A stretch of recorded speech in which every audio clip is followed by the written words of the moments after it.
is up, guys? Welcome back to my channel. I'm Cassie from Anchored by Books. Thought there was somebody outside. And today I'm going to do my February wrap-up. So this month I didn't read very much, but what I did read was pretty stinking huge. I'm gonna go over, I read two things. I read an audiobook and I read an actual physical book. But first we'll go over the physical book that I read, and that was The Bronze Horseman by Paulina Simons. This is a huge book. It is 810 pages or so. It's gigantic. It took me a couple of weeks to read. This is a World War II based novel in Leningrad, which is now St. Petersburg in Russia. This takes place starting in, I think, 1941 in Leningrad, and follows our main character, Tatiana. She actually has to share 2 rooms with her whole family, her sister, her brother, her mom, her dad, her grandma, her grandpa. She meets a Red Army lieutenant named Alexander, and it just kind of all unfolds from there. And on June 22nd, 1941, World War II breaks out in Russia. This book was so emotional, and it's really, this book is based on a love story, and it's just, the love between these 2 characters is one of the most emotional things I have ever read in my entire life. And the whole aspect of it being based in World War II, I didn't realize how much I loved historical fiction until I read this book. World War II, I can't believe this is something that actually happened. I work with a girl who is actually from St. Petersburg. With her father, this was her father's life. Like, Leningrad in 1942 to 1943-45. I can't remember what year this book ends. I can't believe that this was real life. That this actually happened. The Nazis surrounded Leningrad.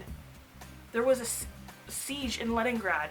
They surrounded, no food could get in, nobody can get in. People were starving. They were eating their animals, they were eating pigeons, they were eating anything they could find.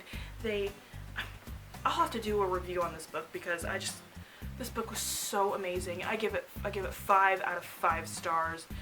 Seriously, if you get a chance, pick up this book. If you're into World War II, if you like love stories, please give this book a chance. It is huge, but it is so worth the 810 pages. And then on Audible, I read The Martian by Andy Weir.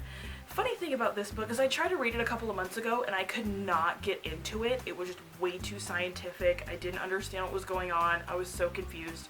So I went and returned it. I've never returned a book before, and The Martian was the first book that I've ever returned.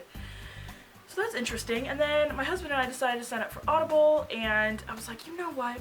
There's been so much hype around The Martian. Maybe I should just kind of suck it up and read it and see what I think. And I must say, reading this or listening to this in audiobook form was the way to go. This book is about a guy named Mark Watney who is on a mission to Mars, and he is left on Mars, and his crewmates think he's dead, which is totally understandable if you think your crewmate is dead. I mean, you only have so much time, blah blah blah, and they left him there. Find out he's alive. And he is left on Mars, and he has to kind of fend for himself, and there's no communication with NASA or Earth, or it's just Mark Watney by himself. This book kind of blew my pants off, I must say. For all those people that said the scientificness of this book kind of starts to disappear as the book goes on, you're a liar. This book is very, very, very scientific, but I don't feel like you need to really understand that part to enjoy the book.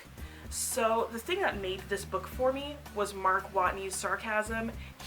This guy is alone on Mars, can't talk to anybody, doesn't see anybody, has to fend for himself on freaking Mars.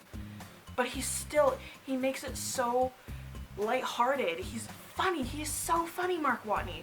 I must say, I just finished this book last night, and I'm gonna go get the movie today because I want to watch it really, really bad to see how good it is compared to the book. So if you guys have watched the movie and read the book, comment down below and tell me what you thought between the two, because I really, really want to know. I give this book about 4.5 out of 5 stars, only because it was really, really, really scientific, but I still really enjoyed it. So that's it for this video, guys. If you like this, don't forget to hit like, that thumbs up button, and I'll see you guys next time. Bye!